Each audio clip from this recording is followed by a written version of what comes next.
Thank you and welcome to the show this morning. The topic this morning is Dr. Martin Luther King, a personal remembrance. And to give us that personal remembrance this morning is a longtime colleague of Dr. Martin Luther King, Dr. Bernard Lafayette, the president of American Baptist College. And Dr. Lafayette, let me welcome you to the show this morning. Thank you very much, Dr. Haney. Dr. Lafayette, I think that we've had you on a number of occasions to talk about Dr. Martin Luther King, to talk about the Godfathers program, to talk about the Freedom Rides, and just a whole variety of issues that you've been involved with. Indeed, to talk about American Baptist College as the new president of American Baptist College. But what we'd like to do today is to recognize that January the 20th represents the celebration of the annual Martin Luther King holiday, and that we are indeed fortunate to have in our midst a person who was a very, very close associate of Dr. Martin Luther King and who can give us some sort of personal remembrances of Dr. King that we can't find anywhere else. And so let's try to do that this morning. But first of all, let's talk about you as Bernard Lafayette. Give us some background information about your background and education and some of the things that led you to the presidency of American Baptist College. Thank you very much.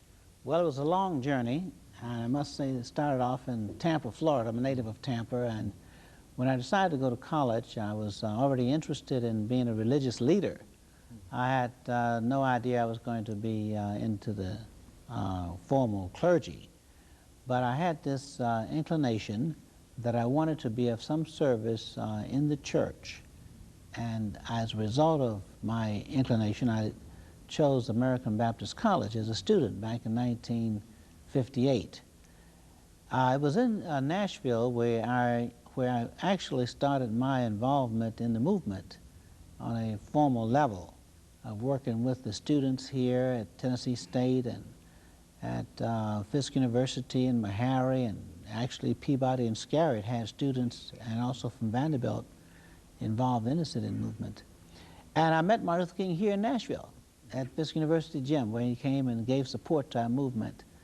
I then decided that what I wanted to do was to devote full time, after our success here in Nashville, to furthering the cause and bringing about social change. I felt we had to hit while the iron was hot. Mm-hmm. So like many, went off and volunteered with the Peace Corps or VISTA programs and that sort of thing. There are some few of us, like Diane Nash and John Lewis and Paul Brooks, Lester McKinney, who was a student at TSU. We decided that we were going to spend some time, maybe take off for a couple of years, and work full-time on a voluntary basis with SNCC, the Student Nonviolent Coordinating Committee. So that was my beginning efforts to work with the movement on a full-time basis. Well, I was later picked up by Martin Luther King for his staff, executive staff. And back in mid-60s, I worked with him in the Birmingham movement, the Selma movement, and the Chicago movement. And then I was plucked to be the National Program Administrator by Martin Luther King. Mm-hmm. So at first I was a little reluctant about going to work for Martin Luther King on a full-time basis, because I always enjoy doing other things. I believe in variety. But he said, no, I want you to come down to Atlanta. I want you to come and work full-time. Mm-hmm.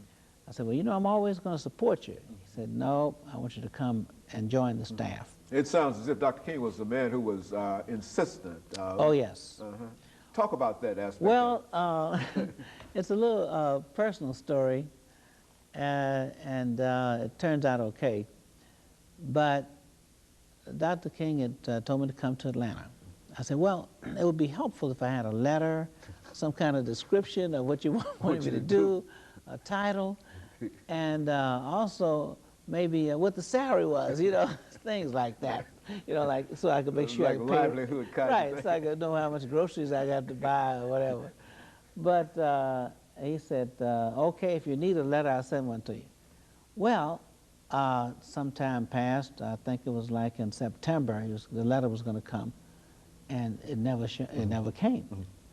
So I there was a crisis in Boston, Massachusetts, with the NSP, Neighborhood Service Projects. I think it was under President Johnson. It picked about 10 cities or 14 cities where they were going to put in a lot of money to try to see if they can make an impact on the urban community by social services and coordinating those things together, et cetera. Well, they had some conflict among some people in the community in Boston, so they had sent for me to come and take over the project so they wouldn't lose the grant. So I said, well, if people have that much confidence in me, that means they'll cooperate. That's the key to getting things done. So I took the job and I went up and worked for the Ecumenical Center, and sure enough, we got things organized and we got the money. Okay? And it was millions of dollars at stake. That's why people were very concerned. But we got the grant and that kind of business. Well, when Martin Luther King found out that I was going to be leaving Chicago, where I was living at the time, and go to Boston, he got on the phone and called. And this was a Sunday evening. He said, I thought you were coming to Atlanta. I said, well, you know, I was ready to come, but I didn't hear from you. I thought maybe, you know, you needed more time to make up your mind, or we're trying to work things out. He said, no, did you get a letter from Andy? Andy Young, Andrew Young. I said, no, not yet. He said, Andy didn't send you a letter? I said, no, you know, he's probably kind of busy, you know, whatever. I don't know. But I've already made up my mind that I have to go to Boston now because I made that commitment. But as soon as I finished that commitment, he said, well, I want you to make a commitment now, that when you complete that work at Boston, you'll come down here because this is urgent. And he said, this may be the last campaign. And I took him very seriously, and no sooner than I finished that project, I made a commitment for 3 months when I was in Boston. And I was glad I did go to Boston because that's where I met my you know, wife at that time. So I then returned to Atlanta to work full-time on the Poor People's Campaign. And I was glad I did because I would have had some feelings about it because it was short-lived in 1968, as you know.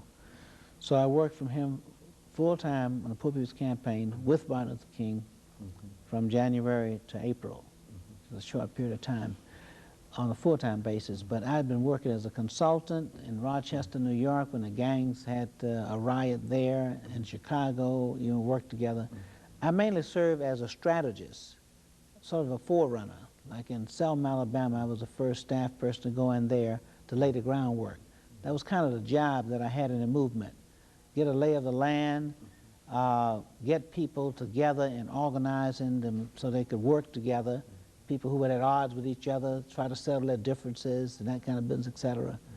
In fact, I remember with Malcolm X, first time I met him was in Selma, Alabama.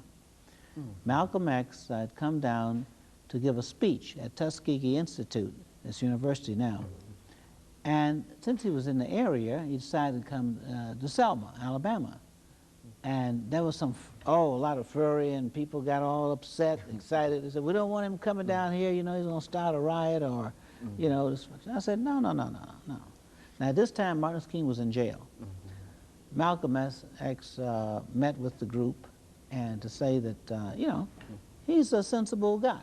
You know, he's not going to come down here and try to destroy anything. He said, I came to support. And I sided with Malcolm X. I said, listen, this man is history, you know, he's great, you know, and he's, we don't necessarily agree with a lot of his methodologies, that kind of thing, but we agree that we want to be free.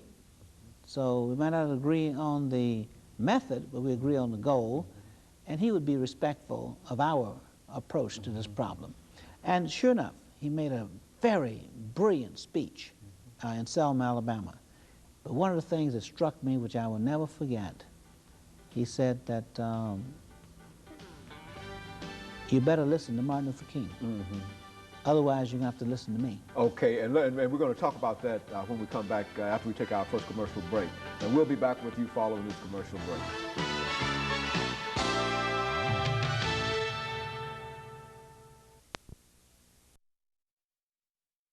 Yet, the president of